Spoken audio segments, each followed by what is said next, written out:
훈민한자 원리로 배우는 중학교 한자 자습서 학원 제31강 14번 무기와 관련자입니다. 먼저 짧을 단입니다. 도우미 그림에는 짧은 나무 토막과 화살을 비교하여 나타내었습니다. 짧을 단의 짜임은 대전과 소전에서는 화살시 변의 제기두를 결합해서 나타내었고, 해서에서도 화살시를 글자의 변에 나타내고 그 오른쪽에 콩두의 뜻을 나타내는 제기두를 결합하여 짧을 단의 글자 모양이 되었습니다.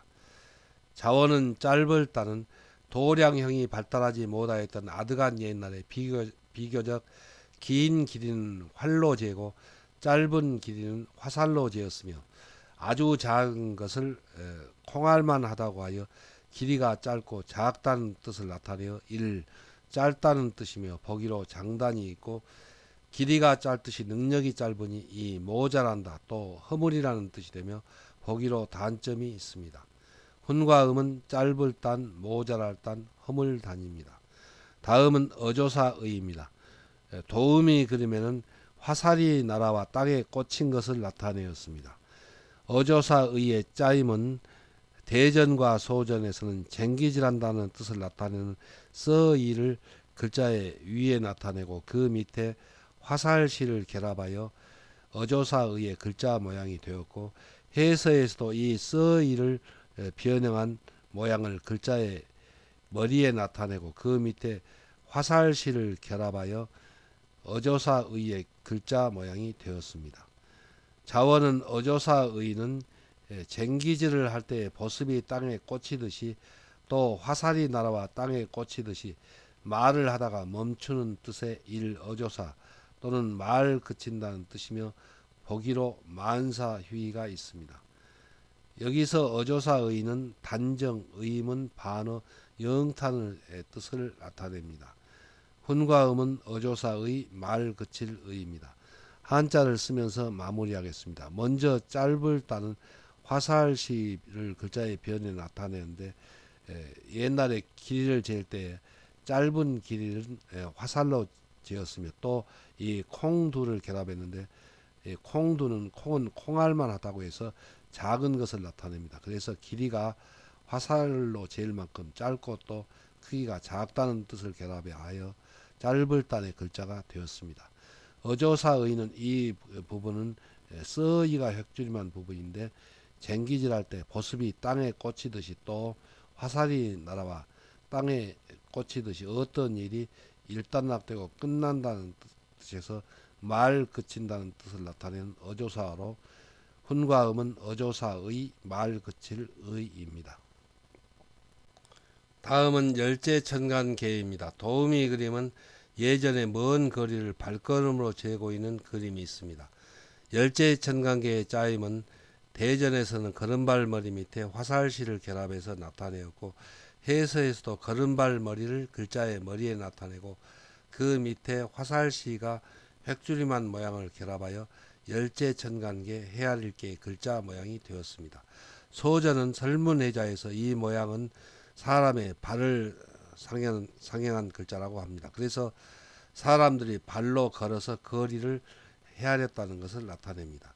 자원은 열제천간계는 오늘날은 자나 측량 도구를 이용하여 거리를 재지만 고대에는 발걸음이나 화살로 거리를 재던 것을 나타내어 이 헤아린다는 뜻을 나타내는 부분 글자이며, 천간을 헤아려 마지막이 되는 열제천간이라는 뜻이 되고, 보기로 계윤연이 있습니다. 훈과 음은 열제천간계 헤아릴 계입니다. 다음은 셋째 지지인입니다. 도우미 그림은 굽은 화살을 양손으로 곧게 펴서 화살을 쏘면 잘 나가도록 만들고 있는 것을 나타내었습니다. 셋째 지지인의 짜임은 소전에서는 진면에 화살시와 양손국을 결합해서 나타내었고, 해서에서도 진면을 글자의 머리에 나타내고 그 밑에 화살시가 획줄임 변형한 모양과 양손국이 변형한 이 모양을 결합한 부분 글자를 진면 머리의 밑에 결합하여 셋째 지지인의 글자가 되었습니다. 자원은 셋째 지지인은 집에서 굽은 화살을 양손으로 곧게 펴서 화살을 쏘니 화살이 잘 3. 나아간다는 뜻을 나타내는 부분 글자이며 나뭇가지 사이로 화살처럼 햇살이 뻗친 모양에서 해가 뜨는 이 동방이라는 뜻이 되고 보기로 인방이 있고 주로 지지로 쓰여 3. 셋째의 지지라는 뜻이 되며 보기로 인시가 있습니다. 훈과 음은 셋째의 지지인 범인, 동방인, 나아갈 인입니다. 한자를 쓰면서 마무리하겠습니다. 먼저 열제천간계에는 걸음발로 거리를 재거나 또 화살로 거리를 잰다는 뜻에서 걸음발 머리 밑에 화살시가 획줄임한 모양을 결합하여 거리를 헤아린다는 뜻인데 이 글자가 천간으로 쓰여서 열제천간이 되었습니다. 셋째 지지인은 진면 밑에 이 진면은 집에서 화살을 양손으로 곱게 펴서 잘 나아가게 만든다는 뜻에서 화살시에 양손국을 획줄임 변형하여 결합한 부분 글자를 나타내어서 이 글자가 나아간다는 뜻인데 지지로 쓰여서 셋째 지지의 뜻이 되고 훈과 음은 셋째 지지인입니다. 다음은 방패간입니다. 도우미 그림에는 옛날에 전쟁터에서 적군과 싸울 때 공격에 오는 창칼이나 화살 따위를 막아내는 방패의 그림을 나타내었습니다. 방패간의 짜임은 대전과 소전에서는 들어갈 입을 상하 반사하여 들어가지 못하게 한다는 뜻이고 한 획을 가로 그어서 그 들어오지 못하게 막아낸다는 것을 나타내었습니다.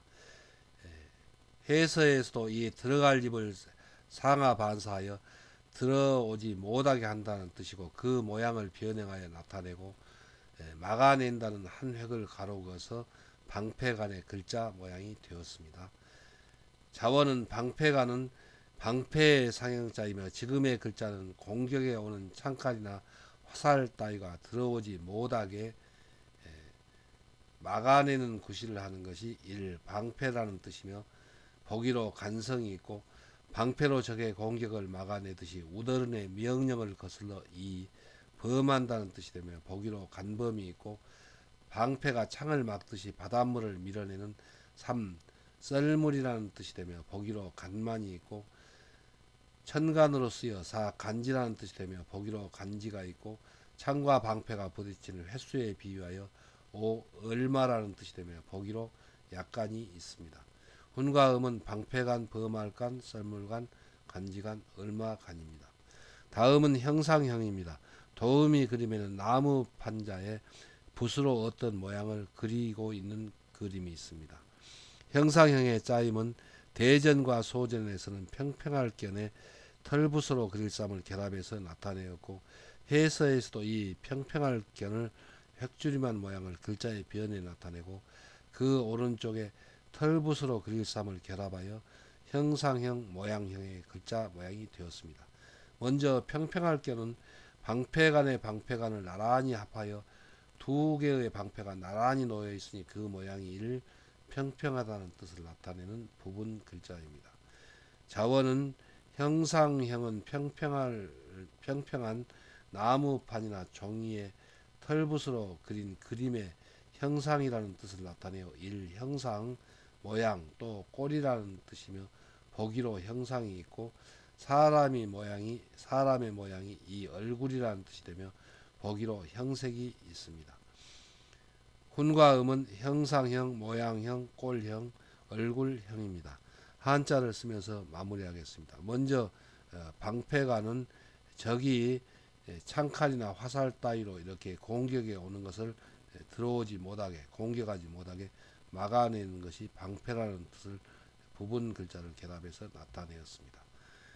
다음은 형상형입니다. 형상형은 평평할 견에 털붓으로 그릴 쌈을 결합해서 평평한 종이나 또 그 나무판에 털붓으로 그릴 쌈, 붓으로 그 형상을 그린다는 뜻을 나타내어서 형상형이 되었습니다. 다음은 연구할 연입니다. 도우미 그림에는 돌을 갈아서 평평하게 만든 그림이 있습니다. 연구할 연의 짜임은 대전과 소전에서는 돌석변에 평평할 견을 결합해서 나타내었고 해서에서도 도을석을 글자의 변에 나타내고 그 오른쪽에 평평할 견을 결합하여 연구할 연, 공구할 연의 글자 모양이 되었습니다. 자원은 연구할 연은 돌을 갈아 평평하게 만드는 것을 나타내어 이 간다는 뜻이며 보기로 연마가 있고 학문이나 기술을 갈고 닦으며 이를 연구한다, 공부한다는 뜻이 되며 보기로 연구가 있습니다. 훈과 음은 연구할 연, 공부할 연, 갈 연입니다. 다음은 형벌형입니다. 도움이 그리면은 죄수를 매로 볼기를 때리는 태형을 지평하는 모양이 있습니다. 형벌형의 짜임은 대전과 소전에서는 평평할 변에 칼도를 결합해서 나타내었고 해서에서도 이 평평할 견을 글자의 획주림한 모양으로 변에 나타내고 그 오른쪽에 칼도 방을 결합하여 형벌형의 글자 모양이 되었습니다. 자원은 형벌형은 평평한 나무 판자로 만든 형틀을 씌우고 칼로 위험을 보이며 벌주는 것을 나타내어 일 형벌 또는 형법이라는 뜻이며 보기로 형벌이 있습니다. 훈과 음은 형벌형, 형법형입니다. 한자를 쓰면서 마무리하겠습니다. 먼저 연구할 연은 도을석변에 평평할 견을 결합해서 나타내었습니다. 그래서 돌을 평평하게 간다는 뜻에서 갈연인데 학문을 갈고 닦는다는 뜻에서 연구할 연의 뜻이 되었습니다. 그래서 훈과 음은 연구할 연, 공부할 연입니다. 이 연구할 연은 속자로 이렇게 도을석변에 평평할 견을 변형한 모양을 결합하여 많이 쓰고 있습니다. 그래서 이 글자도 연구할 연이기 때문에 잘 알아두면 좋겠습니다. 다음은 형벌형입니다. 형벌형은 평평할 견에 칼도를 결합해서 평평한 나무로 만든 그런 형틀을 씌우고 그리고 칼로 위험을 보이면서 벌을 준다는 뜻에서 형벌형, 형법형의 글자가 되었습니다. 다음은 거역알력입니다. 도우미 그림은 우드어른의 말씀에 순종하지 않고 거역하여 나아가는 것을 나타내었습니다. 거역알력의 짜임은 소전에서는 걸어갈 착에 거꾸로 역을 결합해서 나타내었고 해서에서도 거꾸로 역에 나아간다는 뜻을 나타내는 걸어갈 착을 받침으로 결합하여 거역알력의 글자 모양이 되었습니다. 먼저 거꾸로 역은 본래 사람이 머리를 아래로 향한 것을 상행한 글자이며 지금의 글자는 침범하여 들어오는 것을 밑에서 받쳐내듯이 상대방의 뜻에 거스르는 것을 나타내어 이를 거꾸로 또 거스른다는 뜻을 나타내는 부분 글자입니다. 자원은 거역알력은 우더른의 명령이나 남의 소원 따위에 대하여 거꾸로 행동하여 나아가는 것을 나타내어 이를 거역한다, 거스른다, 반대한다는 뜻이며 보기로 거역이 있고 이 일이 순조롭지 못하고 거스르니 이 어긋난다는 뜻이 되고 보기로 역경이 있고 오는 손님을 거슬러 마중을 나가 삼 맞이한다는 뜻이 되며 보기로 역녀가 있습니다. 훈과 음은 거역할 역, 거스를 역, 반대할 역, 어긋날 역, 맞이할 역입니다. 다음은 다행행입니다. 도우미 그림에는 어떤 사람이 로또 3등에 당첨되는 행운을 맞이한 것을 나타내었습니다. 다행행의 짜임은 대전과 소전에서는 일찍 죽을 요 밑에 거스를 역을 결합해서 나타내었고 해서에서는 이 일찍 죽을 요를 획줄임 변형하여 글자의 위에 나타내고 그 밑에 거꾸로 역 거스를 역의 글자 모양을 획줄임 변형하여 결합해서 다행행의 글자 모양이 되었습니다. 자원은 다행행은 생명이 위태로워 거의 죽게 되었다가 갑자기 이와 거꾸로 어떤 도움을 받아 목숨을 건지니 일 다행이라는 뜻이며 보기로 행운이 있고 다행하기만을 바라니 이 요행이라는 뜻이 되며 보기로 요행이 있고 사람은 대개 다행하기를 삼 바란다는 뜻이 되며 보기로 행기가 있습니다. 훈과 음은 다행행, 요행행, 발할행입니다. 한자를 쓰면서 마무리하겠습니다. 먼저 거역할 역은 거꾸로 역에 걸어갈 착을 결합해서 나타내는데 여기서 거꾸로 역은 상대방이 말이나 뜻에 거꾸로 걸어갈 착은 나아간다는 뜻입니다. 그래서 찬성하지 않고 거꾸로 나아가니까 거여간다 또 거스른다는 뜻에서 거여갈 역, 거스를 역이 되었습니다.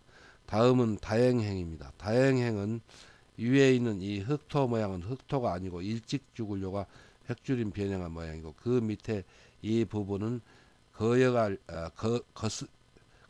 거꾸로 여기 획줄임 변형하여 일찍 죽게 되었다가 거꾸로 이와 반대로 어떤 도움을 받아서 갑자기 목숨을 건지니까 다행이라는 뜻에서 다행행입니다.